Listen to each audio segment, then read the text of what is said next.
budaya, salam kebajikan. Kabe selamat Linguna Latai, salam sujud Karende Malempang. Adil tak talino, baju ramin kak saruga, basengat kaju bata. Arus, arus, arus. Perkenalkan, nama saya Risna Yunita. Saya kader PKK dari Kabupaten Pulang Pisau. Pada hari ini saya akan membawakan materi penyuluhan bertema upaya pencegahan dan penanggulangan stunting melalui ekonomi kreatif dan kualitas pendidikan. Ibu-ibu, Ya. halo ibu-ibu. Halo.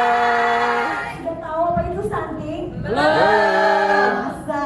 Saya Belum. yakin dari tadi kan sudah banyak peserta lomba pasti udah pernah dengar apa itu stunting, ya kan? Tahu nggak stunting?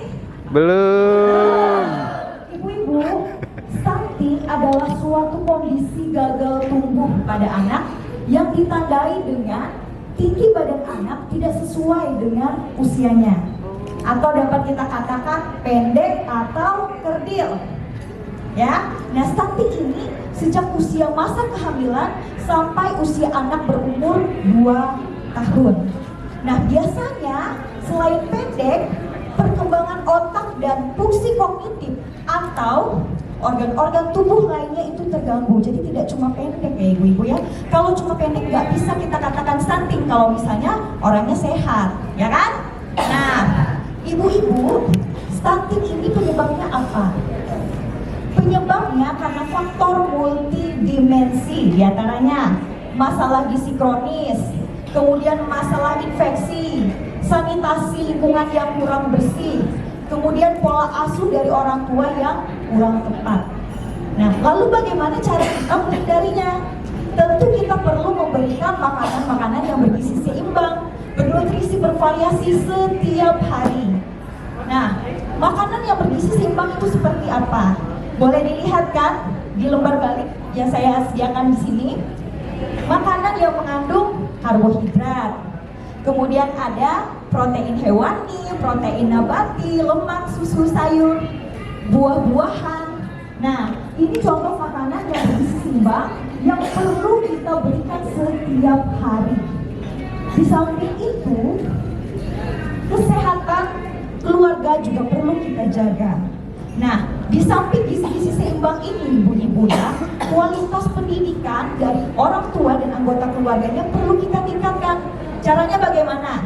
Misalnya, seperti kita sekarang ini, rajin mengikuti penyuluhan, kemudian rajin membaca, mendengarkan informasi-informasi terkait kesehatan, kemudian sarana dan prasarana dalam rumah tangga juga perlu kita perhatikan.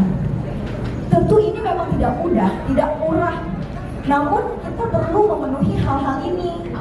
Nah, namun kendalanya banyak keluarga-keluarga zaman sekarang yang perekonomiannya masih sulit, perekonomiannya masih sangat lemah, sehingga kesulitan dalam memenuhi hal-hal ini tadi. Nah, lalu bagaimana cara mencegah stunting kalau begini kondisinya? Jangan khawatir, jangan panik. Caranya apa? Ekonomi kreatif. Sudah tahu ekonomi kreatif itu apa? Belum. Belum. Tahu belum? Belum. Ekonomi kreatif itu adalah suatu ide atau gagasan yang diharapkan nantinya dapat memberi nilai tambah pada ekonomi keluarga. Nah, ekonomi kreatif ini merupakan suatu kegiatan atau proses ekonomi, ya, yang di dalamnya ada distribusi dan produksi barang dan jasa. Nah, contohnya lewat laptop, lewat HP. Nah, misalnya ibu-ibu suka kuliner di bidang masakan ibu-ibu foto, kemudian promosikan lewat sosial media, WhatsApp, Facebook, Instagram misalnya, sehingga itu nantinya dapat memberi income atau pemasukan bagi keluarga. Nah, ibu-ibu, contoh lainnya memang banyak ya, tergantung hobi dan kreatif ibu-ibu masing-masing. Saya berharap ibu-ibu dapat mengembangkan hobinya, kreativitasnya untuk melakukan ekonomi kreatif.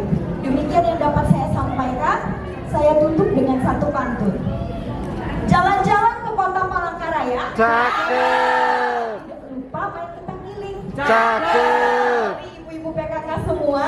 Cakep. Kita bersama cegah stunting.